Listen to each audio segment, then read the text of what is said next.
इस सारांश आता है वर्मा के परीक्षा में। वर्मा के हिंदी देगा ना, वो में सेम जो कहानी पढ़ा है ना उसी को कहानी लिख देगा, लेकिन तरह से क्वेश्चन आंसर ना पूछे, कहेगा शॉर्ट करके बताइए। मान लो कोई फिल्म देखता है, देखता था ना इतना देर के, चाहे कुछ हुआ तो 3 घंटा के फिल्म के 3 घंटा में तो कहानी सुनाएगा।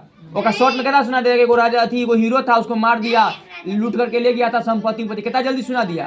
तो यह शॉर्ट में जो सुना देता है उसी को हिंदी में समरी कहा जाता है। अंग्रेजी में समरी और हिंदी में सारांश। तो यह अभी हम सारांश पढ़ रहे हैं। 12th के परीक्षा देंगे तो क्या होगा, उसमें लिखल रहेगा कि कई कहानी रहेगा, इसका सारांश लिखे। हाँ 10वां महीना 12th में, या कहेगा इसका समरी लिखे, या कहेगा इसको संक्षेप कर, इसको संक्षेपण भी कहा जाता है। ठीक, देखो मूल वातावरण के भाव, ध्यान से सुनना, मूल वातावरण के भाव अथवा विचारों को संक्षेप में लिखने की क्रिया को सारांश कहते हैं। तो ठीक, कोई कहानी लिख देगा, कहेगा इसका क्या करना है, संक्षेपण कीजिए। यानी संक्षेप का मतलब होता है शॉर्ट कर दो, यानी कितना बड़का कहानी है इसको शॉर्ट में तुमको सुना दो, यानी शॉर्ट में लिख दो। मूल में जो बात विस्तार में कही गई है उसको सारांश में उतने ही बातों को संक्षेप में कहना है, यानी कि जो मेन बात था वही सिर्फ कहना है। संक्षेप में सार रूप में ही कहानी या लिखनी पड़ती है, विस्तार और विश्लेषण करने में इसकी आवश्यकता नहीं होती है। भाषा सरल और सुबोध होना चाहिए, यानी कि एकदम आसान भाषा में होना चाहिए। देखो सुबोध हंसने लगा, वो खोजने लगा था कि उल्टा था। भाषा सरल और सुबोध होनी चाहिए, यानी कि कोई बड़का वो कहानी है तो शॉर्ट में सुनाएंगे तो शॉर्ट में तो नहीं, एकदम क्लियर भाषा में करेंगे तो समझ में आ जाना चाहिए, वही बोले जाओ। दूसरी बात यह कि सारांश मूल वातावरण से छोटा होना चाहिए, यानी कि जितना बड़का वो कहानी वाला कैसे क्या होना चाहिए, छोटा। अगला कोई 10 लाइन की कहानी तुमको अगला लिखेगा से कै लाइन में, एकदम साधारण, नहीं साधारण। आगे देखो और इसका अर्थ समझ लो। कह रहा है कि निम्नलिखित वातावरण का सारांश लिखे, ठीक ना। देखो अगला कै लाइन में है, 4 लाइन में आई, कै लाइन में, 2 लाइन में खत्म कर दिया है, कहना दिया था 3 लाइन मान लो। कहा है उद्योग धंधों में काम करने वाला मनुष्य जन साधारण के जीवन और उसके सभी कार्यों पर प्रभाव डालता है और इस प्रकार सबसे अच्छी व्यवहारिक शिक्षा देता है। स्कूल और कॉलेज तो केवल प्रारंभिक शिक्षा देते हैं। देखो ये पहली बार और समझ लो। कह रहा है कि जो मनुष्य उद्योग धंधा में काम करता है वही मेन शिक्षा वहाँ मिलता है उसको, क्योंकि स्कूल में जब भी पढ़ रहा है से और कॉलेज में वो प्रारंभिक शिक्षा देता है। असली शिक्षा कहाँ मिलता है, उद्योग धंधों में, यानी कि जो जनसाधारण जिंदगी में काम करता है तब। पर कल कारखानों में काम करने वाले लोगों से तो शिक्षा मिलती है, वह स्कूल कॉलेजों की शिक्षा से कहीं अधिक प्रभावशाली होता है। जब जिंदगी में बउआया जाता है तो कंपनी वाला सिखाता है कि लोहा फैक्ट्री में लोहा उठाओ 12 घंटा, तभी तो 10,000 रुपया देगा, तब समझ में आता है कि तनका एक से अच्छा तो ये था कि घरे जाते थे 8 बजे उठते थे, नहा धोआ कर नया कपड़ा पहन करके तब स्कूल जाते थे, घूम के आते थे। और पुराने कपड़ा पहन ले रहो और गंदा कपड़ा देह हाथ निहा के न मौका कुछ न, अभी तो सीट का घूम करता है खाओ के मुकन। हाँ और ड्यूटी तोरा तो 10 घंटा स्कूल में तो भागू जाता है, वहाँ भाग कहाँ भागी भी नहीं पाएगा, तू भागेगा पैसा काट लेगा, पैसा खत्म, बात खत्म, रिचार्ज ओकरे फायदा है। तो तू गया है तो 12 घंटा से 8 बजे से 8 बजे रात तक कर रहो, हाई से 11 घंटा 10 घंटा वाला रहता है तो इतना देर ड्यूटी करो। देखी भी करता है, यहाँ आता है तो अपना ड्यूटी जितना है। आगे देखो तो अब इसका शॉर्ट करेंगे, कहानी पढ़ना लिया कि उद्योग धंधों में काम करने वाले मनुष्य जनसाधारण जीवन में उसके सभी कार्यों पर प्रभाव डालता है और इस प्रकार सबसे अच्छी व्यवहारिक शिक्षा देता है। स्कूल और कॉलेज तो केवल प्रारंभिक शिक्षा देते हैं, पर कल कारखानों में काम करने वाले लोगों को शिक्षा मिलती है, वह स्कूल कॉलेज की शिक्षा से काफ़ी अधिक प्रभाव। अब इसको शॉर्ट में सुनाना है तो कैसे सुनाएंगे, देखो लिखा है स्कूलों कॉलेज में लड़के सैद्धांतिक शिक्षा पाते हैं पर औद्योगिकशील मनुष्य अपने कार्यों द्वारा व्यवहारिक शिक्षा पाते हैं। व्यवहारिक शिक्षा सैद्धांतिक शिक्षा से अधिक प्रभावशाली होता है। कह दिया शॉर्ट,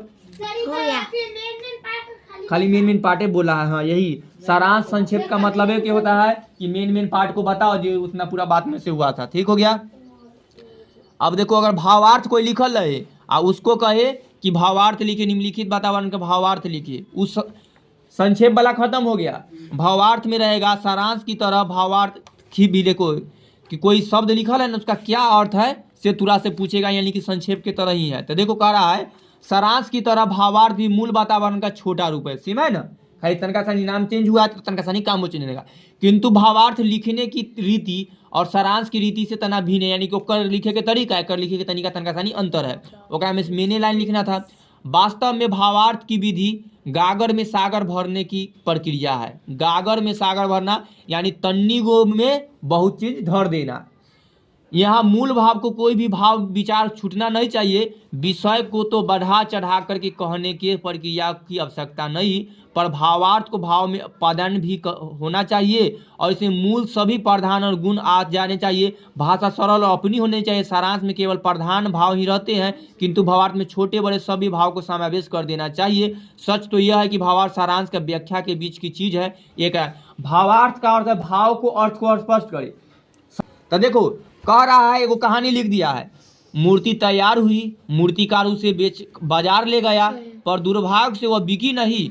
अब कौन वहां मुंह लेकर घर लौटे? आखिर घर तो उसे लौटना ही था। उसे देखते हैं उसका बच्चा बतासा बतासा चिल्लाता हुआ दौड़ा और उसके आगे हाथ फैला दिए। मूर्तिकार के मुंह में कोई शब्द न निकला।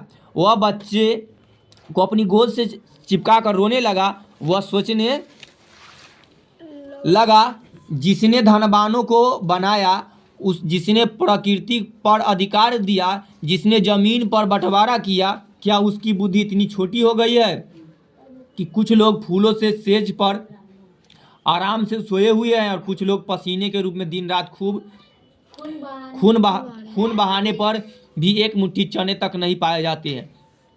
तो भाव संक्षेप में तन्नी को कह देते, भावार्थ में इसका तनका सनी 12 में अच्छा में लिखना है। तो एक अर्थ क्या हुआ, ये पूरा कहानी में पूरा मेन बात उठा उठा कर न लिखना है। ये नहीं कि अब एक में तकनीक से समझा रहे थे कि लंबा लिख देना है, तो लिख देना कि बेचे गया, नहीं बिका, रो रहा था, नहीं बड़ा नहीं, यानी कि उसका न उसा न लिखे। एक अर्थ क्या हुआ से मेन बीच में कहानी एको दा नहीं आएगा।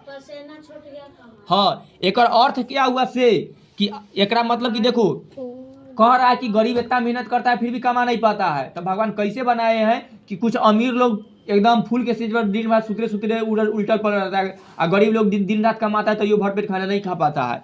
तो वही अर्थ है, कहे कि आज पूंजीवादी का भयानक रूप को देखने पड़ता है, यानी कि अमीरी ज़्यादा।